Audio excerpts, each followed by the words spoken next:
Assalamualaikum warahmatullahi wabarakatuh. Kami dari kelompok 1 akuntansi aset yang beranggotakan 1 Nurwidianingsih Puji Lestari, 2 Ida Fitri Amalia, 3 Verina Dava Azaria, 4 Rizka Mitasari. Pada kesempatan kali ini kami akan menjelaskan tentang PSAK 9, 16, dan 48. Konsep kajian dan pengakuan tentang aset menurut PSAK 9, 16, dan 48. Yang pertama, PSAK 9 membahas tentang 1. Pengertian tentang aktiva lancar dan kewajiban jangka pendek. 2. Cakupan aktiva lancar dan kewajiban jangka pendek. 3. Penyajian aktiva lancar dan kewajiban jangka pendek. Yang kedua, PSAK 16 membahas tentang 1. Definisi. 2. Pengakuan. 3. Pengukuran saat pengakuan. 4. Pengukuran setelah pengakuan. 5. Penghentian pengakuan. Dan 6. Pengungkapan.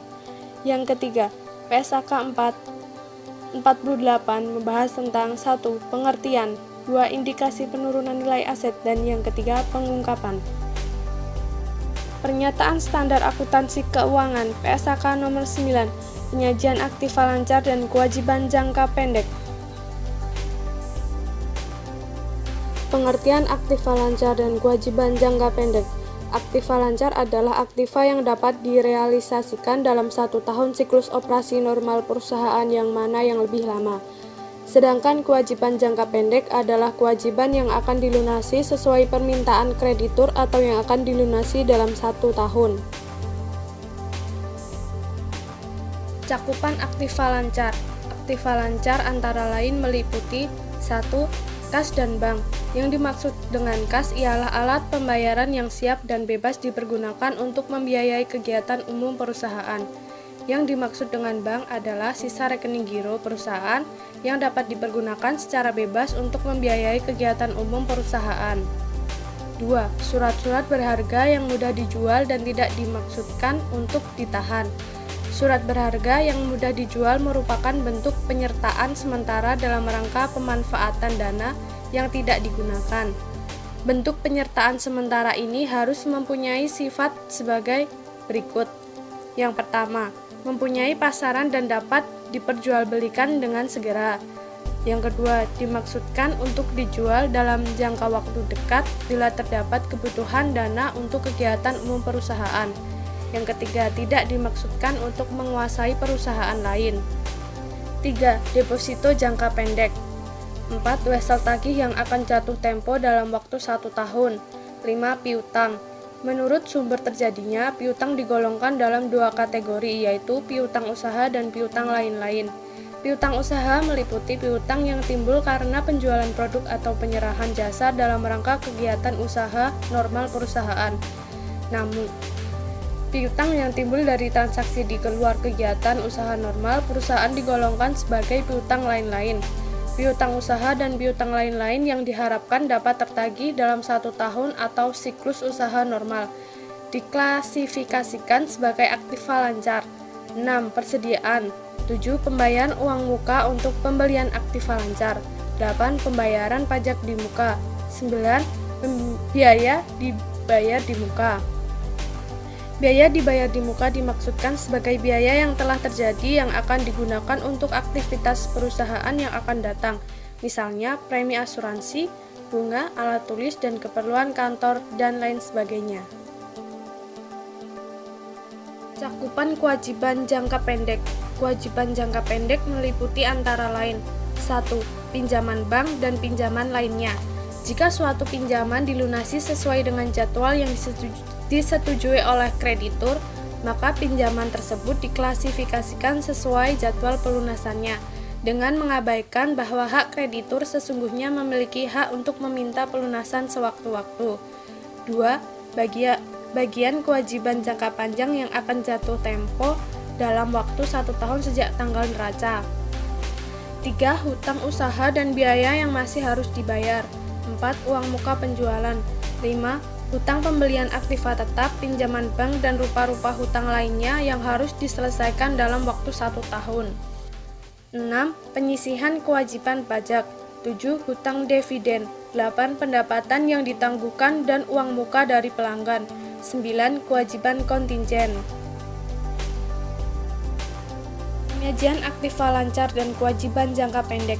Jumlah aktiva lancar dan kewajiban jangka pendek yang disajikan dalam laporan keuangan tidak dapat saling menghapus atau offset, kecuali dimungkinkan menurut hukum.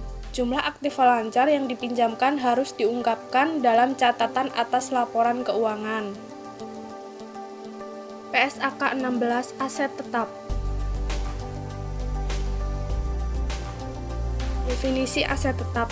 Menurut PSAK 16, aset tetap adalah aset berwujud yang dimiliki dan digunakan dalam produksi atau penyediaan barang dan jasa untuk direntalkan kepada pihak lain atau untuk tujuan administratif dan diharapkan untuk digunakan selama lebih dari satu periode. Pengakuan. Biaya perolehan aset tetap diakui sebagai aset jika dan hanya jika 1. Kemungkinan besar entitas akan memperoleh manfaat ekonomi masa depan dari aset tersebut. 2. Biaya perolehan dapat diukur secara andal. Entitas merevaluasi berdasarkan prinsip pengakuan ini terhadap seluruh biaya perolehan aset tetap pada saat terjadinya. Biaya tersebut termasuk biaya awal untuk memperoleh atau mengkonstruksi aset tetap dan biaya selanjutnya yang timbul untuk menambah, mengganti bagian atau memperbaikinya. Pengukuran saat pengakuan. Aset tetap yang memenuhi kualifikasi pengakuan sebagai aset diukur pada biaya perolehan. Biaya perolehan meliputi 1. Harga perolehan, termasuk biaya impor dan pajak pembelian yang tidak dapat dikreditkan setelah dikurangi diskon dan potongan lain. 2. Setiap biaya yang dapat diatribusikan secara langsung. 3. Estimasi awal biaya pembongkaran dan pemindahan aset tetap dan restorasi lokasi aset tetap. Contoh biaya yang dapat diatribusikan langsung. 1. Biaya imbalan kerja yang timbul secara langsung dari konstruksi atau perolehan aset tetap. 2. Biaya penyiapan lahan untuk pabrik. 3. Biaya penanganan dan penyerahan awal. 4. Biaya perakitan dan instalasi. 5. Biaya pengujian aset. 6. Fee profesional.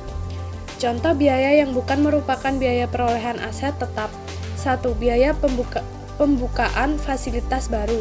2. Biaya pengenalan produk atau jasa baru. 3. Biaya penyelenggaraan bisnis di lokasi baru. 4. Biaya administrasi dan biaya overhead umum lain. Pengukuran setelah pengakuan. Model biaya. Setelah pengukuran sebagai aset, aset tetap dicatat pada biaya perolehan dikurangi akumulasi penyusutan dan akumulasi rugi penurunan nilai. Model revaluasi. Nilai wajar pada tanggal revaluasi dikurangi akumulasi penyusutan dan akumulasi penurunan nilai setelah tanggal revaluasi. Revaluasi dilakukan dengan keteraturan yang cukup reguler untuk memastikan bahwa jumlah tercatat tidak berbeda secara material dengan jumlah yang ditentukan dengan menggunakan nilai wajar pada akhir periode pelaporan. Jika suatu aset tetap direvaluasi, maka seluruh aset tetap dalam kelas yang sama direvaluasi. Contoh: 1. Tanah, 2. Tanah dan bangunan, 3. Mesin, 4. Kapal, 5 pesawat udara, 6 kendaraan bermotor, 7 perabotan, 8 peralatan kantor. Penghentian pengakuan.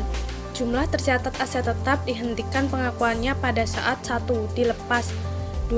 Ketika tidak terdapat lagi manfaat ekonomis di masa depan yang diharapkan dari penggunaan atau pelepasannya. Keuntungan atau kerugian yang timbul dari penghentian pengakuan aset tetap dimasukkan dalam laba rugi pada saat aset tersebut dihentikan pengakuannya. Kecuali PSAK 30, sewa mengharuskan perlakuan yang berbeda dalam hal transaksi jual dan sewa balik. Keuntungan tidak boleh diklasifikasikan sebagai pendapatan. Pengungkapan. Laporan keuangan mengungkapkan untuk setiap kelompok aset tetap. 1. Dasar pengukuran yang digunakan. 2. Metode penyusutan. 3. Umur manfaat atau tarif penyusutan yang digunakan. 4. Jumlah tercatat, bruto dan akumulasi penyusutan. 5. Rekonsiliasi jumlah tercatat. 6. Keberadaan dan jumlah pembatasan atas hak milik dan aset tetap yang dijaminkan untuk liabilitas. 7. Jumlah pengeluaran yang diakui dalam aset tetap dalam konstruksi. 8. Jumlah komitmen kontraktual untuk memperoleh aset tetap. 9. Jumlah kompensasi dari pihak ketiga dari aset tetap. PSAK nomor 48. Penurunan nilai aset. Pengertian: penurunan nilai aset atau impairment terjadi apabila jumlah tercatatnya melebihi jumlah terpulihkan. Jumlah terpulihkan suatu aset atau unit penghasil kas adalah jumlah yang lebih tinggi antara nilai wajar dikurangi biaya untuk menjual dan nilai pakainya. Pada setiap akhir periode laporan, entitas menilai apakah terdapat indikasi aset mengalami penurunan nilai. Jika terdapat indikasi tersebut, maka entitas mengestimasi jumlah terpulihkan aset tersebut. Indikasi penurunan nilai aset. Ada dua informasi minimum yang perlu dipertimbangkan entitas perihal adanya indikasi penurunan nilai. Di antaranya, informasi eksternal meliputi 1. Perubahan signifikan nilai pasar. 2. Perubahan signifikan teknologi, pasar ekonomi dan lingkup hukum. 3. Perubahan suku bunga. 4. Jumlah tercatat aset neto entitas melebihi kapitalisasi pasarnya. Informasi internal yang meliputi 1. Bukti keuangan atau kerusakan fisik aset. 2. Perubahan signifikan atas penggunaan, penghentian dan masa manfaat aset. 3. Bukti internal mengindikasikan bahwa kinerja ekonomi aset lebih buruk dari yang diharapkan. Pengungkapan. Untuk setiap kelompok aset, entitas mengungkapkan hal sebagai berikut. 1. Jumlah rugi penurunan nilai yang diakui dalam laporan laba rugi selama periode tersebut dan unsur laporan laba rugi komprehensif yang di dalamnya tercakup rugi penurunan nilai. 2.